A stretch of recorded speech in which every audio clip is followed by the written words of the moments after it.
Yun, magandang araw po sa inyong lahat. Welcome po sa Makapili TV.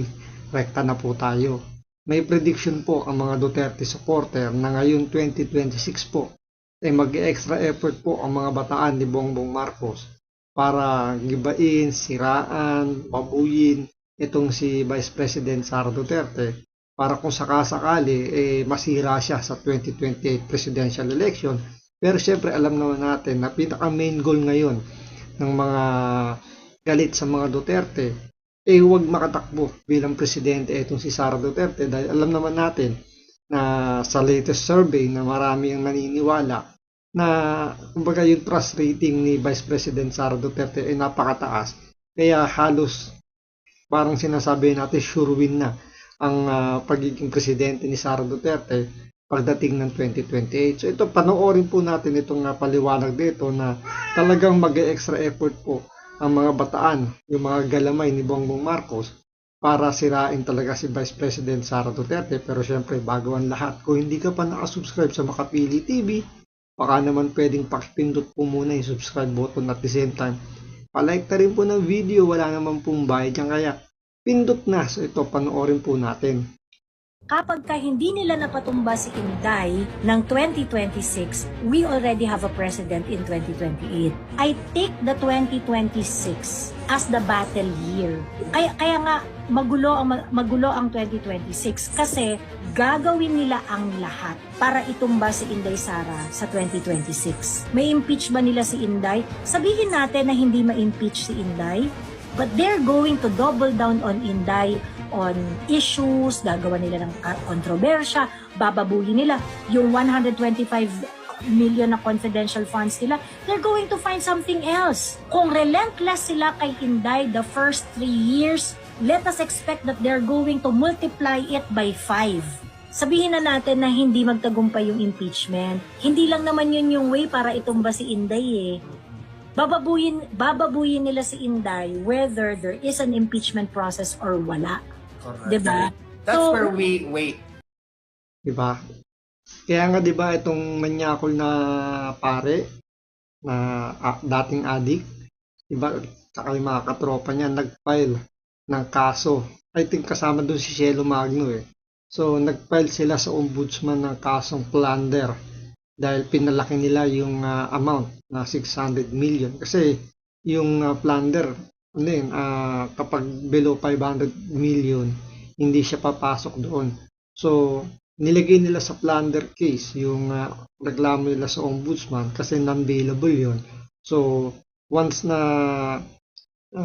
mag-prosper yun, sabihin natin for the sake of arguments lang na matuloy yung pinaplano nila na yung pagsasampa ng kaso sa ombudsman, hindi makakalabas sa kulungan itong si Sara Duterte.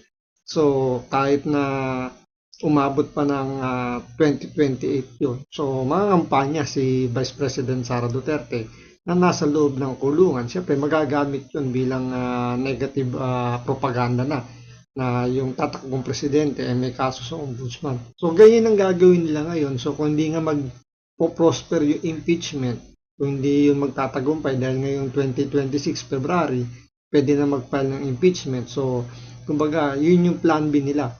So, kung hindi lumusot yung impeachment, dadalihin nila si Vice President Sara Duterte sa ombudsman. Wait in tayo ng mga supporters talaga. Kaya dapat tayo talaga, pushback tayo malala. Actually, for me, lahat ng mga Duterte supporters, you need to be felt in 2026 because this is the year of reckoning. So, 2026 mangyayari ang tunay na eleksyon. Diyan mangyayari ang tunay na eleksyon kasi mahirapan silang i-impeach si Inday because of a lot of consideration. Kumbaga, hindi na ganun kadali ang pera ngayon, katulad nung dati na si Martin ang House Speaker, hindi na ganun kadali ang budget, hindi na rin ganun kadali ang mag-railroad ng process kasi meron kang Supreme Court decision, but it doesn't mean they can't.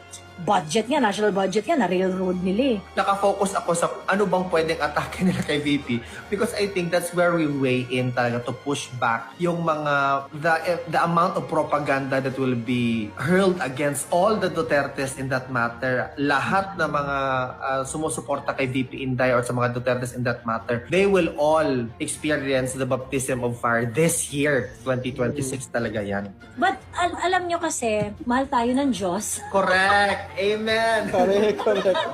Kasi, ako kasi, I'll take the, I'll take the position na hindi ako papakasiguro. Alam mo yun? Kaya dapat talaga pushback tayo, dapat ready tayo, dapat Correct. Pero sabi ko nga, mahal Tama naman siya, mahal pa rin tayo ng Diyos itong Pilipinas. Kasi alam niyo kung bakit?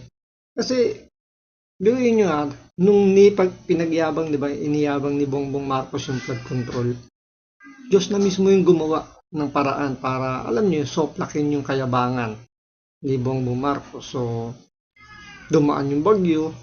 So, yun, alam niyo, nakita natin yung kasinungalingan niya ng pagnanakaw. Dahil sa flood control, nabisto lahat yun. So lahat ngayon ng mga sinasabi ni Bongbong Marcos, nakikita natin na pambubudol. At saka, etong 2026, kumbaga pag ito ay nalagpasan ni Vice President Sara Duterte, in 2027, hindi na masyadong ganung kahirap yung magiging sitwasyon dahil parang pre-camping period na yun. So magkakapwestuhan na yung mga politiko, especially sa national election. So magsisimula na sila dyan mga kampanya. So hindi na masyadong pagtutuunan ng pansin masyado yung mga gibaan. Dahil nga, kumbaga kung hindi nila mapapatumba ngayon si Vice President Sara Duterte, 2027, tapos na yung boxing, durug na kung sino man yung i-endorse ni Bongbong Marcos bilang presidente.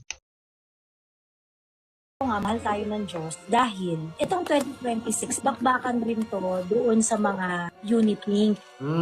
Magulo rin sila eh. Correct. Kasi away-away sila, merong mga ambisyoso dyan. 'Di ba? John Vic Remulla, Bam Aquino, Risa Ontiveros. Lenny. Diba? Well, Lenny is, I think Lenny is not going to run for a national position ng 2028. That's what she said.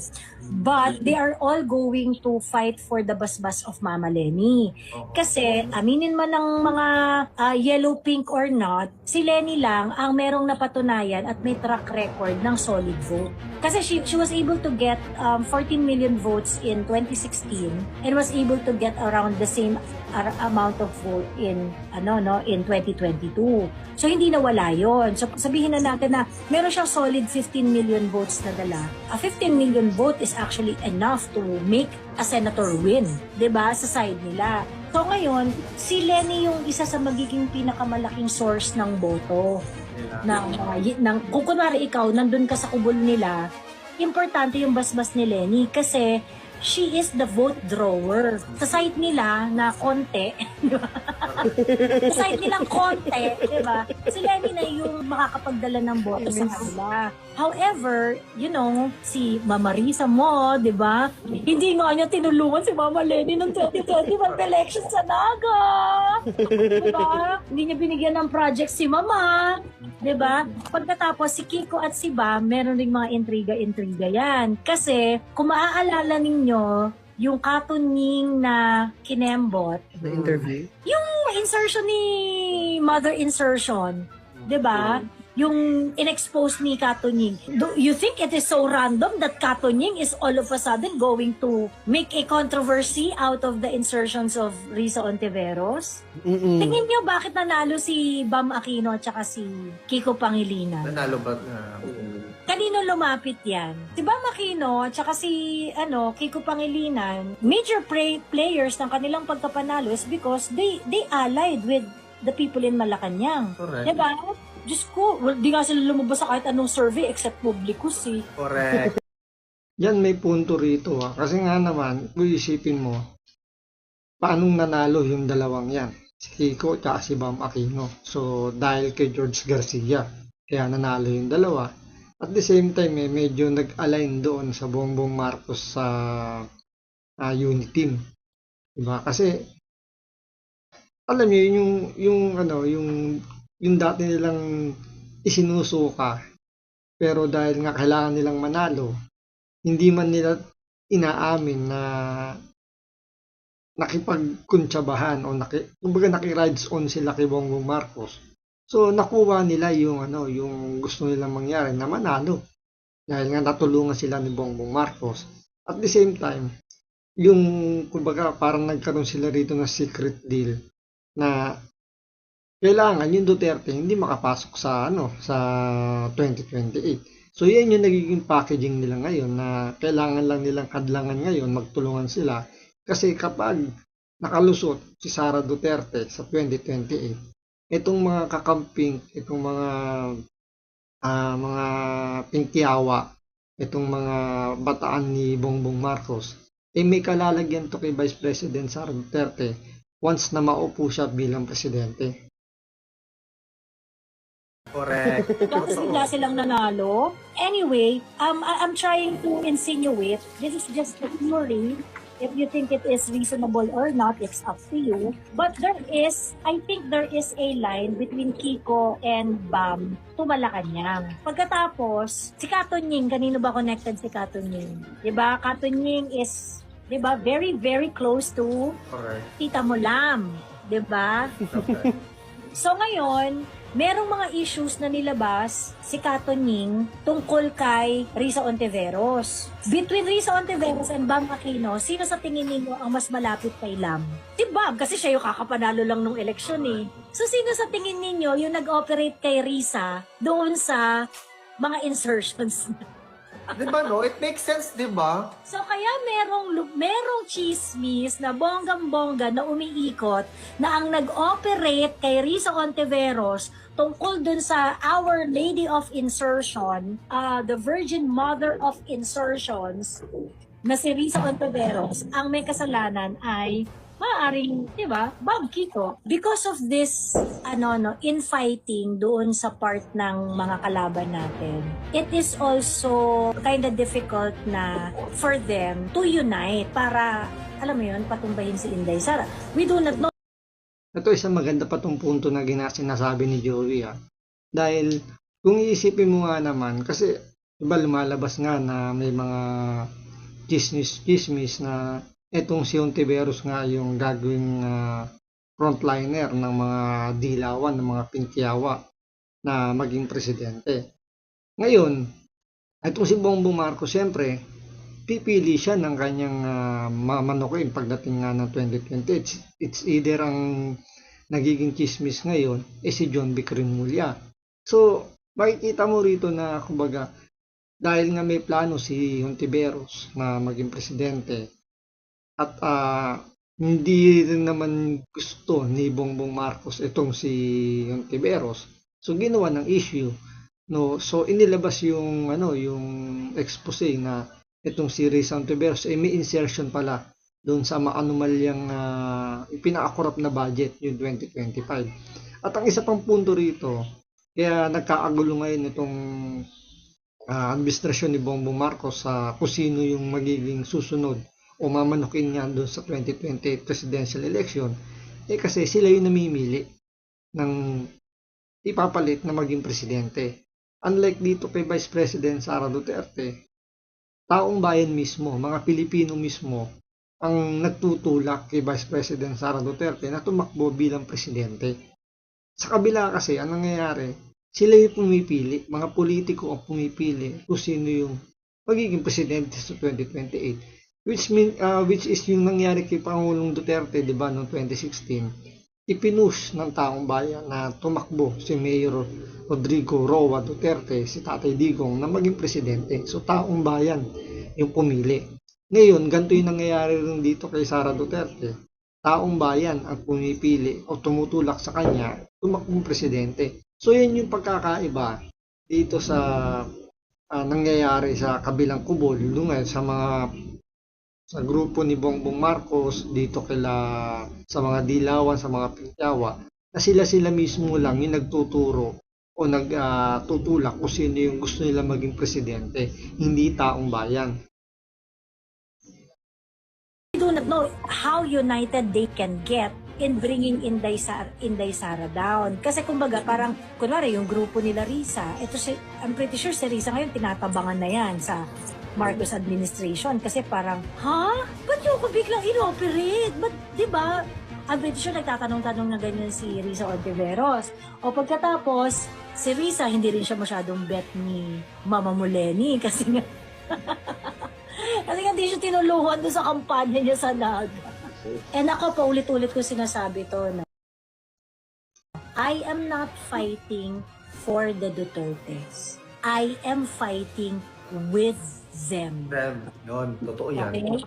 I am fighting with them, shoulder to shoulder. We want what is best for the Philippines. Ganon yung pagtingin nila VP Sara, nila PRRD sa gusto nilang mangyari sa Pilipinas. Yes.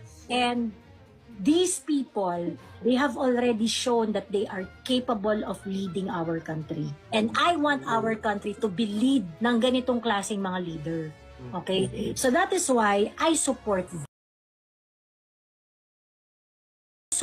them. That is why I fight with them. Totoo, yung pinupunto niya rito parang sinasabi niya, yung naging barometer kasi ng pagsisilbi sa bayan natin. Nakita natin kay Pangulong Duterte. Diba, talagang kita niyo yung pag-i-impose niya ng kamay na bakal, especially dun sa mga yung sa mga drug lords, sa mga addict, di ba?